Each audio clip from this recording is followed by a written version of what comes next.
Hi there. My name is Alex, and like many of you, I've struggled to learn English. It always felt like there were too many rules and too many words to remember. But one day, something extraordinary happened that changed everything. It started on an ordinary afternoon. I was reading an old book about learning English when, suddenly, the words on the pages began to glow. Before I could even react, a bright light surrounded me, and I felt myself being pulled into the book. When I opened my eyes, I wasn't in my room anymore. I was standing in a colorful, magical place where the air shimmered with floating letters and words.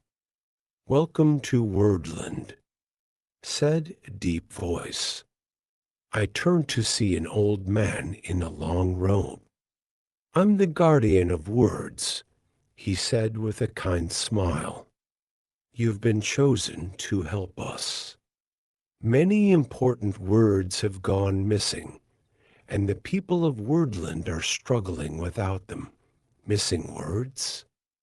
I asked, feeling both nervous and curious.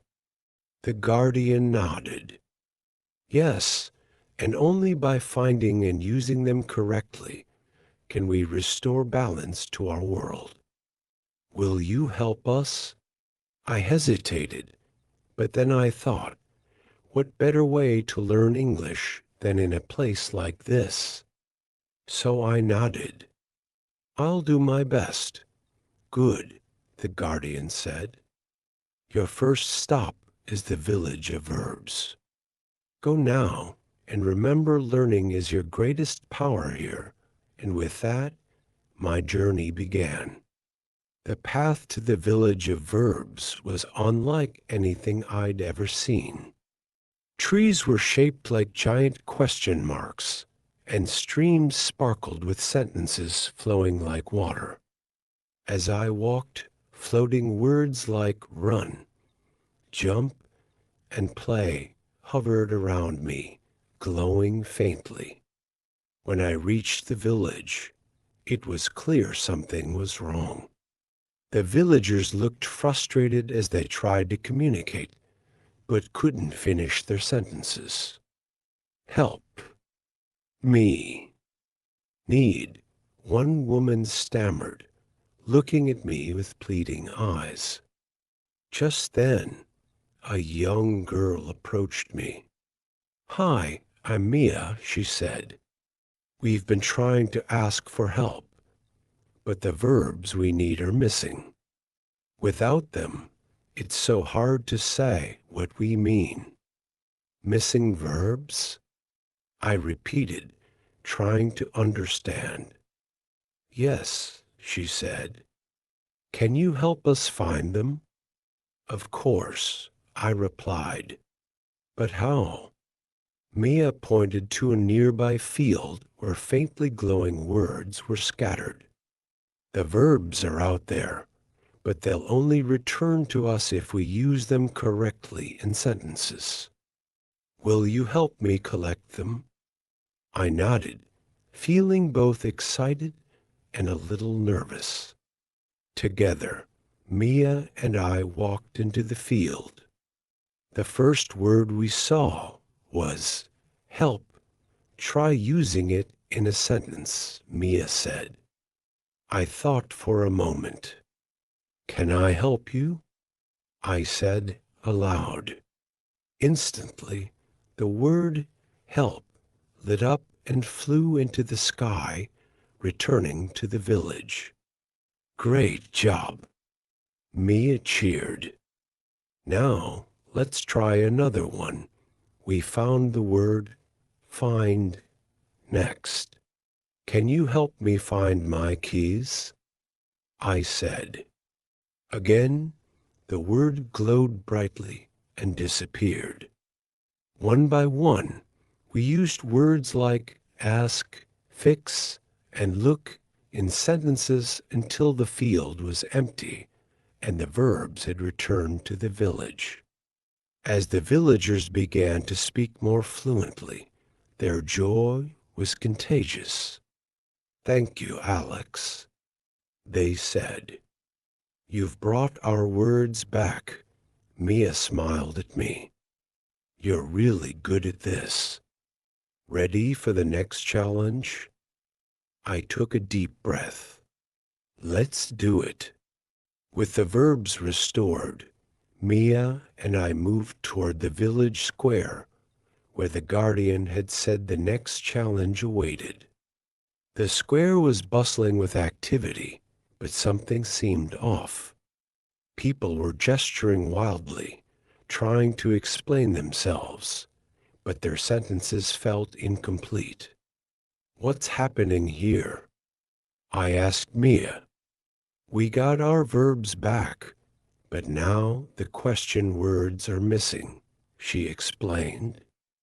"Without words like who, what, where, and why, it's hard to ask or explain anything." Sure enough, I saw words like why and where floating high above the square, just out of reach. "How do we get them back?" I asked. A villager nearby overheard and said, "You need to use each word in a proper question. Then it will return to us." "Sounds simple enough," I said. "Let's try." We started with the word what. Mia pointed at an object on a table and said, "What is this?" The word glowed and floated down to rejoin the villagers. Next was where. I asked, "Where are we?" The word shimmered and joined the others. We continued like this, forming questions and watching as words like when, why, and how returned to the square. Mia and I took turns, encouraging each other and repeating each question so the villagers could learn. As we finished, the villagers cheered. "We can ask questions again." "Thank you," one of them said. "You're a natural at this," Mia told me, laughing. "And you're making it look easy," I grinned. "I'm just glad I can help." With the question words restored, the guardian appeared once more. "Well done, Alex," he said. "You've completed the first major challenge, but there are more ahead. Are you ready?" "Ready as I'll ever be," I replied, feeling more confident than ever. Mia and I shared a determined look as we prepared to continue our journey through Wordland. As we ventured deeper into Wordland, the landscape began to change. The vibrant colors of the village of verbs faded into a softer pastel glow. Ahead, signs appeared with half-written descriptions. "The sky is," or "this flower feels." But they were incomplete. Mia looked worried. "This must be the village of adjectives." Without adjectives, it's hard to describe anything. No one here can express how they feel or what they see. We approached a villager painting a picture of the sky. He gestured to the blank space on his canvas. "I can't describe it. Is it blue? Bright? Beautiful?" Without the right words, my art is empty. Mia nodded. "We can help. Let's find the missing adjectives. Scattered around the village were shimmering adjectives waiting to be used. The first word we found was beautiful. I pointed to a tree and said, "This tree is beautiful." The word glowed and floated into the sky, completing a sentence on a nearby sign. Next, we found bright. Mia looked up and said, "The sun is bright." Again, the word returned to the villagers. One by one, we used words like colorful, soft, and quiet to bring life back to the village. As the adjectives returned, the villagers began to smile and laugh, describing their world with newfound joy. "Thank you, Alex and Mia," they said. "You've given us our words back." I turned to Mia. "We're getting good at this," I said with a grin. She laughed. "On to the next challenge?" I nodded. "Let's go."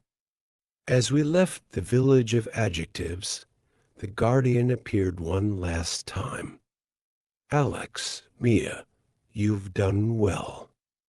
Now, for your final test, you must face the sentence tree. It will challenge everything you've learned."